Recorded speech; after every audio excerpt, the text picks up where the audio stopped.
The selection panel for the European Capital of Culture in 2020 in Croatia recommends that you designate the following city.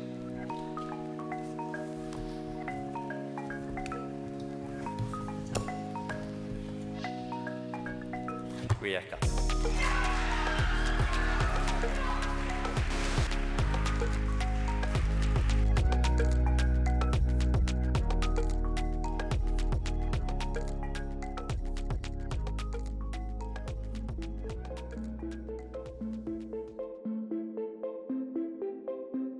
Welcome to Rijeka, Croatia's largest port. Its industrial vibe is felt everywhere. Just look at this image. All these places once existed, contributing to the development of the city. Today, you can only see their remains. Apart from closed industries, Rijeka continues to evolve its shipping history, as well as other areas. But you know what? It's not just about industry. Rijeka is also super interesting because of its culture. It might not be as famous as Athens or Rome, but it's definitely unique. So, why is Rijeka so special, and how did it even manage to become the European capital of culture? Let's take a trip back in time and see how Rijeka has changed over the years. Long ago, Rijeka looked like a group of tiny villages by the sea. People there had basic lives, fishing and swapping goods with neighbors. As a town, Rijeka was founded by the Romans and called Tarsatica. It was surrounded by walls and defensive towers back then. The Romans built roads and shops across their empire, turning Rijeka into a big trading spot.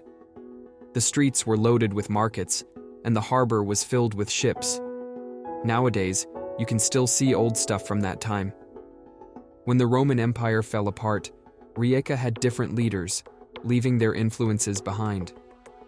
One of the cool things that happened was a new language when Slavic people moved to the Balkans. Today, it's known as the Chakvski dialect that the locals speak. Next 450 years, Rijeka was ruled by the Habsburgs, a royal German family.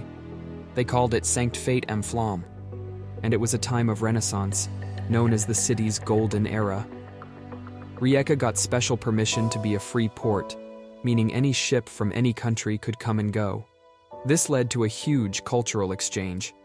They even made books in the local Glagolitic script to help people learn more. Literacy, trade, and new factories grew until an earthquake hit, causing lots of damage. They had to rebuild Rijeka almost completely. That's when the small medieval town turned into a bigger city. When the Habsburgs attached Rijeka to Hungary, the city's economy boomed. Fiume, as it was known back then, began a major industrial transformation. Lots of different people moved there for work, giving the city a specific multicultural atmosphere. Hungary made Rijeka not just a huge port in the Mediterranean, but also famous for its carnival, which still happens today. Many of the city's most impressive buildings were built during this boom period, including the Baroque clock tower, the governor's palace, and the Croatian National Theater. It was a good time for Rijeka, but the First World War changed everything. The city suffered a lot. The economy crashed, factories closed, and people struggled to get food and safety.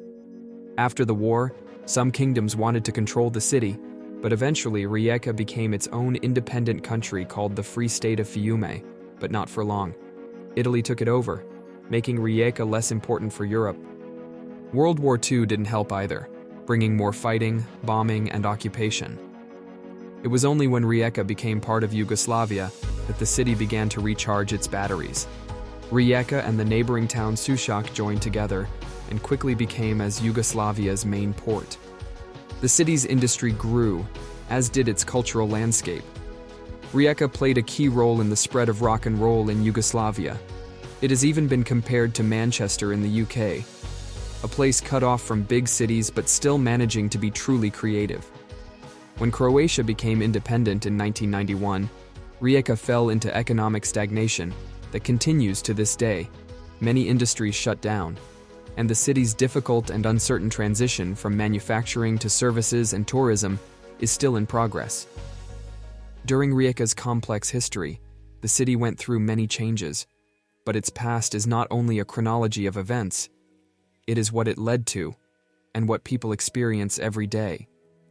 Even though the city is still figuring things out and adjusting to changes, its cultural importance and diverse nature will stay the same. Because Rijeka's true beauty lies in the hearts of its people of all backgrounds, who call it home. And as long as they continue to cherish their shared heritage, Rijeka will always be a city worth celebrating.